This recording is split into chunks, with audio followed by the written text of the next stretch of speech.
Practice set 8.2 question number 1. In the following table, a ratio is given in each column. Find the remaining two ratios in the column and complete the table. मराठीत पहा. सराव संच 8.2 प्रश्न 1. खालील सारणीत प्रत्येक स्तंभात एक गुणोत्तर दिले आहे. त्यावरून इतर दोन गुणोत्तरे काढा आणि रिकाम्या जागा भरा.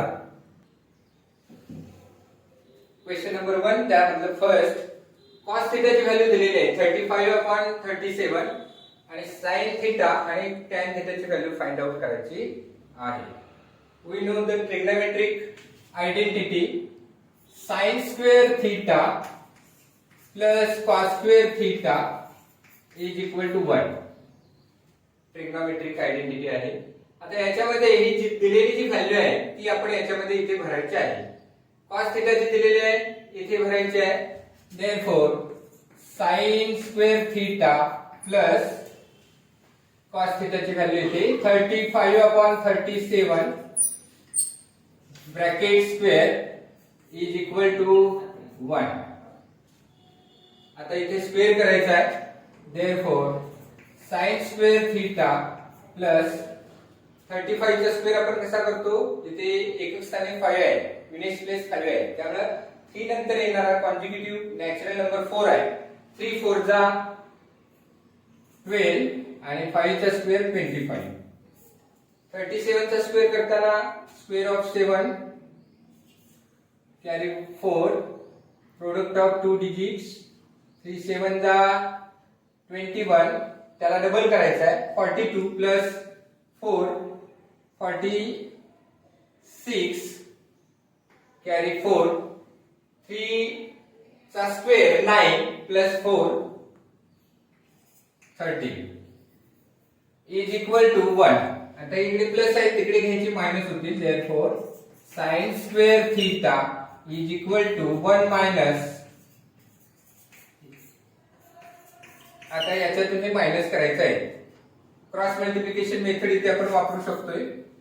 मल्टिप्लिकेशन याचं 1369 मायनस याचं मल्टिप्लिकेशन 1225 आणि अपॉन 1369 इज इक्वल टू याच्यातून हे मायनस करायचं आहे. 9 minus 5 4 6 minus 2 4 3 minus 2 1 1 minus 1 0 upon 1369 ही sin स्क्वेअर थीटा ची व्हॅल्यू मिळालेली आहे. sin square theta is equal to आता याचं स्क्वेअर रूट घ्यायचं म्हणजे आपल्याला sin थीटा ची व्हॅल्यू मिळते. therefore sin theta is equal to याचं स्क्वेअर रूट आहे 12 आणि याचं स्क्वेअर रूट आहे 37. हे आता आपण इथे स्क्वेअर केलेलाच आहे त्याच्यावरून आपल्याला लक्षात येते की याचं स्क्वेअर रूट 37 आहे. म्हणजे sin थीटा ची व्हॅल्यू मिळाली आपल्याला 12/37. आता आपल्याला tan थीटा ची व्हॅल्यू शोधायची आहे. त्याच्यासाठी आपल्याला फॉर्म्युला माहिती आहे तो घ्यायचा आहे. tan theta is equal to sin theta upon cos theta. आता याची व्हॅल्यू सबस्टिट्यूट करायची आहे. sin थीटा ची व्हॅल्यू आहे 12/37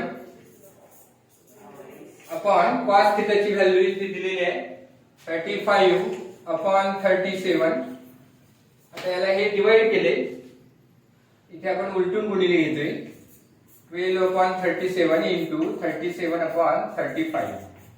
37 कॅन्सल होतील 12/35 ही मिळाली आपल्याला tan थीटाची व्हॅल्यू.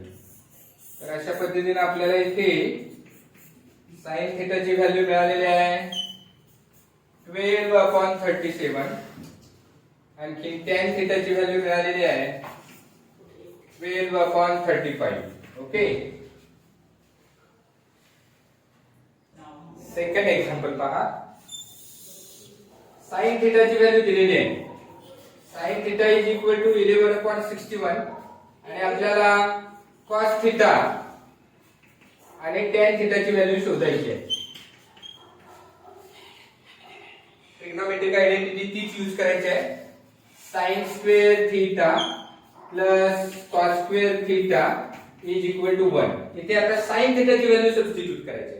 स्क्वेअर असल्यामुळे स्क्वेअर करायचा आहे 11/61 square plus cos square theta is equal to 1.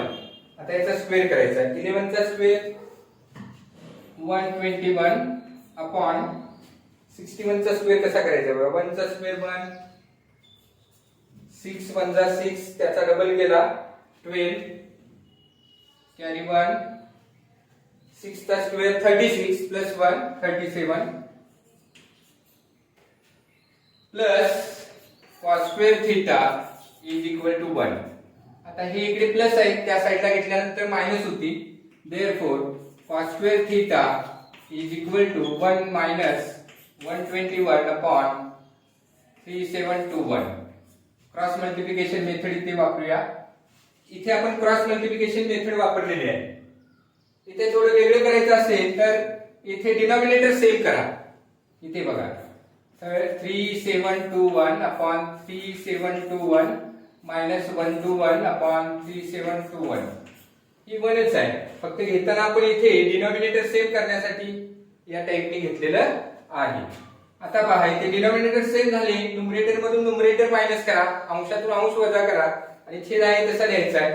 इथे बघा 3600 अपॉन 3721 म्हणजेच हा 60 अपॉन 61 चा स्क्वेअर आहे, त्याचा हा स्क्वेअर आहे. म्हणजे cos square theta is equal to 60 upon 61 bracket square मिळाला. आता स्क्वेअर रूट घ्यायचा आहे. cos theta is equal to 60 upon 61 taking square route